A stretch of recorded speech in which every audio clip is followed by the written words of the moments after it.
911 was an emergency. What's going on? Who had the knife? What's going on? Is someone hurt? She's stabbing my mom.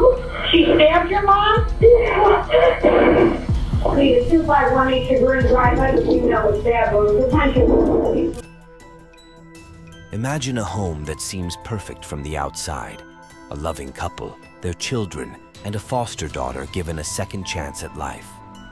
But within the walls of this seemingly happy family, a dark secret festers. How does a daughter come to stab her mother 178 times in front of her family? And how could her foster father, the man meant to protect her, be the sinister mastermind behind this unimaginable crime? What fate awaits them both? Today, we delve into the terrifying family tragedy that shook a community over a decade ago. Lisa Knoefel appeared to have it all. She was a dedicated social worker who tirelessly helped others, a loving wife, and a devoted mother. Living in the peaceful suburb of Willoughby Hills, Ohio, Lisa's life seemed picture perfect. Her husband, Kevin Knoefel, was a hard-working truck driver who supported the family. Together, they created a warm and welcoming home. But the story doesn't end there.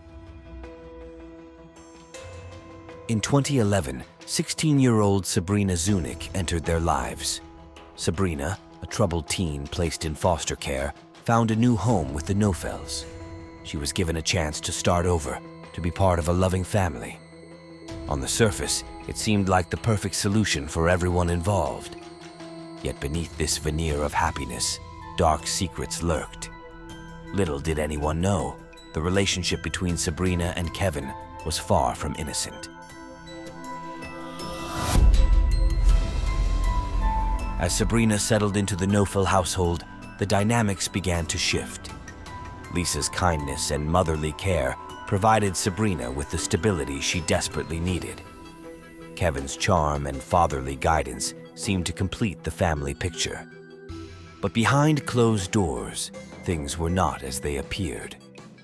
Subtle tensions emerged, whispers of manipulation echoed through the walls, and a sinister bond began to form between Kevin and Sabrina.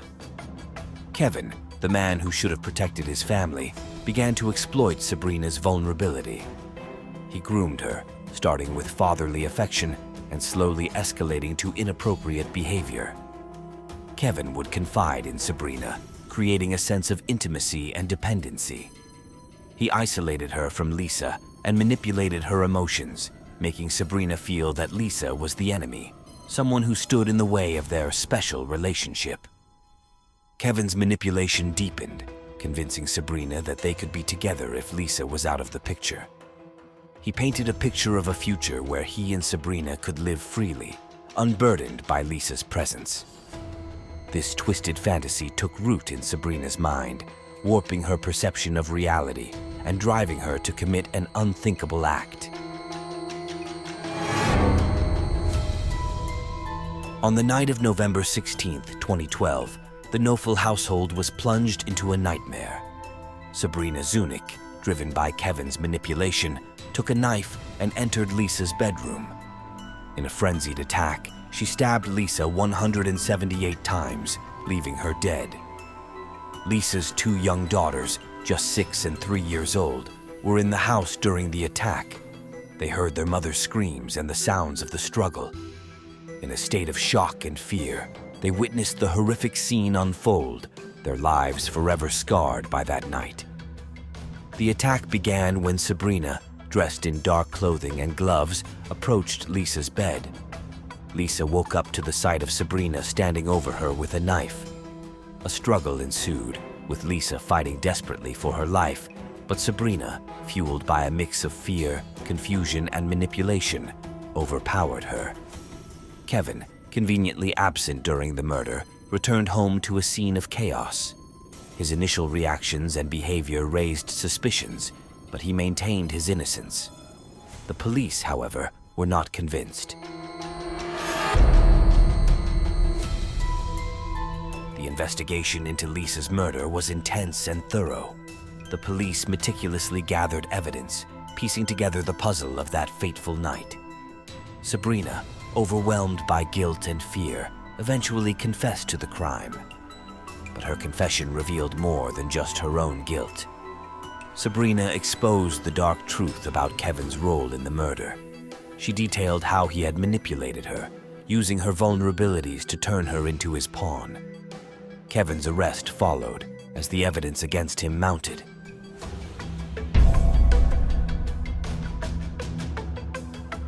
The courtroom became the stage for a dramatic pursuit of justice.